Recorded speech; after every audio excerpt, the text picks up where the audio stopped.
My name is Edgar and I'm the deli manager at the Honolulu Down to Earth store. So today we want to talk about the quality of our food.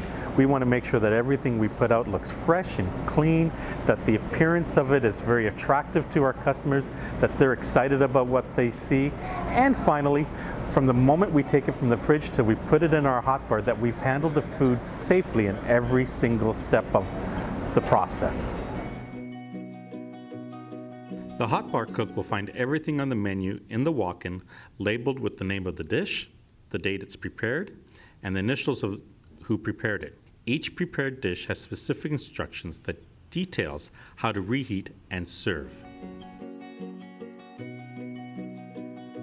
The hot bar cook will follow the directions on preparing and reheating each dish.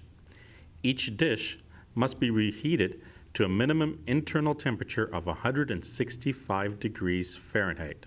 It is expected that the hot bar cook will check the quality of each dish before serving to our customers.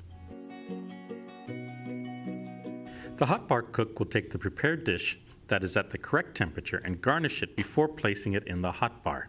Reheated food should never sit more than 2 hours in the hot bar. After 2 hours, this pan must be replaced by a fresh pan. If the dish is freshly prepared, like rice or roasted vegetables or roasted potatoes, then the dish may remain in the hot bar up to 4 hours.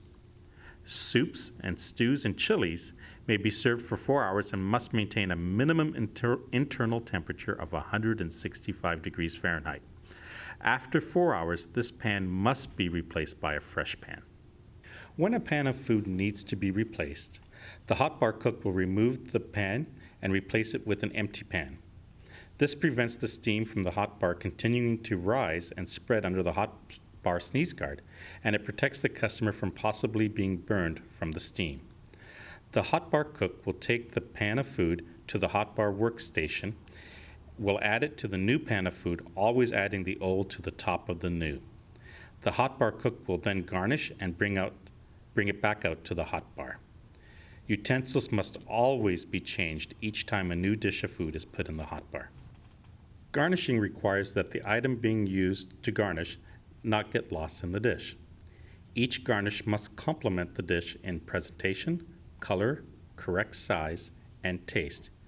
Check the instruction sheets we talked about earlier for the types of garnish to be used.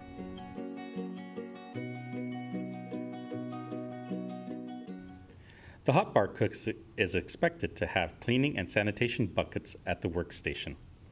The hot bar cook must always keep a clean cloth in each bucket. The cleaning bucket is used to wipe down work surfaces and equipment that are dirty. The sanitizing bucket is used for wiping surfaces and equipment to reduce or eliminate germs. This helps to prevent foods from being contaminated and becoming unsafe for consumption. The hot bar cook is expected to check temperatures of the foods being served. Foods must reach a minimum internal temperature of 165 degrees before being removed from the oven or steamer.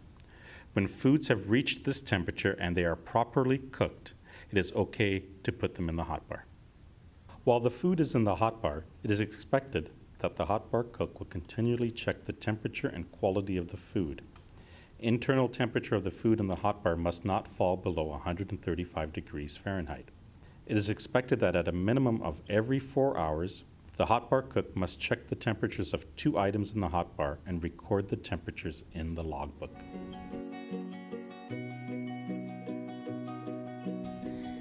Each team member who prepares and serves food must taste and ensure the food is to the standards and quality expected at Down to Earth. When the team member has tasted the food, the team member must record in the tasting logbook the items tasted, their name, and if it met our standards of quality. If it did not, the team member must state what they did to resolve the problem.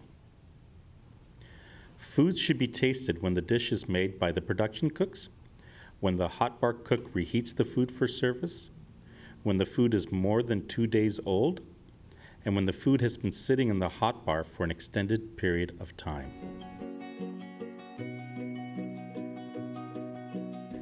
The hot bar cook is expected to waste foods that do not meet the standards of quality as outlined. A covered food waste bucket must be kept near the hot bar prep station in the kitchen to hold all discarded hot bar foods.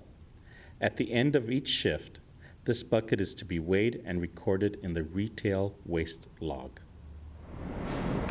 Well, I hope that this hot bar standard operating procedure video has been helpful to you.